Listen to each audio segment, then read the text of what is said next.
ಹೌದು, ವಿದೇಶದಲ್ಲಿರುವ ಭಾರತೀಯ ಪ್ರಜೆ ಸೈಬರ್ ಕ್ರೈಮ್ ಎಸಗಿದಾಗ ಭಾರತದಲ್ಲಿ ಅವರ ವಿರುದ್ಧ ಎಫ್ಐಆರ್ ದಾಖಲಾದರೆ ಅದು ಅವರ ವೀಸಾ ಮತ್ತು ಪಾಸ್ಪೋರ್ಟ್ ಮೇಲೆ ಗಂಭೀರ ಪರಿಣಾಮ ಬೀರಬಹುದು.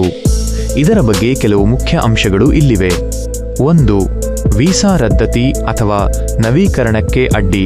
ಕ್ಲಿಯರೆನ್ಸ್ ಸಮಸ್ಯೆ. ಹೆಚ್ಚಿನ ದೇಶಗಳು ವೀಸಾ ನೀಡುವಾಗ ಅಥವಾ ನವೀಕರಿಸುವಾಗ ಪೊಲೀಸ್ ಕ್ಲಿಯರೆನ್ಸ್ ಸರ್ಟಿಫಿಕೇಟ್ PCC ಕೇಳುತ್ತವೆ. ಭಾರತದಲ್ಲಿ ಕ್ರಿಮಿನಲ್ ಪ್ರಕರಣ ದಾಖಲಾಗಿದ್ದರೆ ನಿಮಗೆ PCC ಸಿಗುವುದು ಕಷ್ಟವಾಗುತ್ತದೆ. ಇದರಿಂದ ವೀಸಾ ನವೀಕರಣ ನಿಲ್ಲಬಹುದು. ವೀಸಾ ರದ್ದತಿ. ಒಂದು ವೇಳೆ ಭಾರತ ಸರ್ಕಾರವು ಸಂಬಂಧಿತ ದೇಶದ ರಾಯಭಾರ ಕಚೇರಿಗೆ ವ್ಯಕ್ತಿಯ ಅಪರಾಧದ ಬಗ್ಗೆ ಮಾಹಿತಿ ನೀಡಿ ಆತ ದೇಶದ ಭದ್ರತೆಗೆ ಅಥವಾ ಕಾನೂನಿಗೆ ಅಪಾಯಕಾರಿ ಎಂದು ತಿಳಿಸಿದರೆ ಆ ದೇಶವು ವೀಸಾವನ್ನು ರದ್ದುಗೊಳಿಸಿ ಆತನನ್ನು ಡಿಪೋರ್ಟ್ ಮಾಡಬಹುದು. 2. ಪಾಸ್ಪೋರ್ಟ್ ಮುಟ್ಟುಗೋಲು. ಇಂಪೌಂಡಿಂಗ್ ಪಾಸ್ಪೋರ್ಟ್.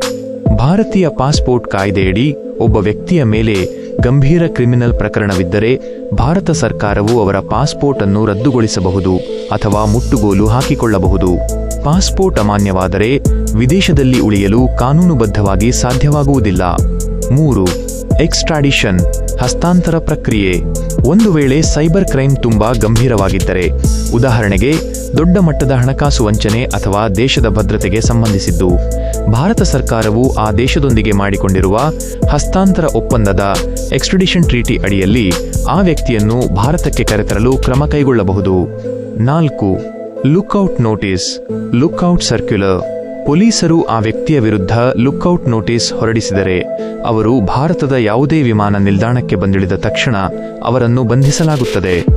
ಗಮನಿಸಬೇಕಾದ ಅಂಶ: ಸೈಬರ್ ಕ್ರೈಮ್ ಎಂಬುದು ಗಡಿಗಳಿಲ್ಲದ ಅಪರಾಧವಾಗಿದೆ.